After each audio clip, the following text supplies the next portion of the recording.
আপনি তো শামসেরগঞ্জের পোস্ট, বাকিগুলোকে তো সব ল্যাম্প পোস্ট করে রেখে দিয়েছেন প্রতি ইস্তারাপুরের প্রতি। মনে হয় এমএলএ সাহেবের অ্যালার্জি আছে।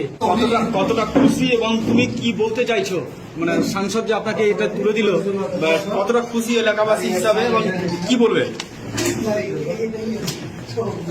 আমাদের বহুদিনের প্রতীক্ষিত যে সাকারহাট ব্রিজ, সেই ব্রিজ আমাদের বিগত দিনে যিনি এমপি সাহেব ছিলেন ডালুবাবু এবং তার সুযোগ্য ছেলে ঈশাবাবু, দুজনের প্রচেষ্টায় আজকে আমাদের সাকারহাটে অনেক মানুষের যে অসুবিধা, সেই অসুবিধা তারা দূর করলেন।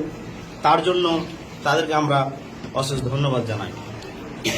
আমার এলাকার মানুষ খুব খুশিতে আছে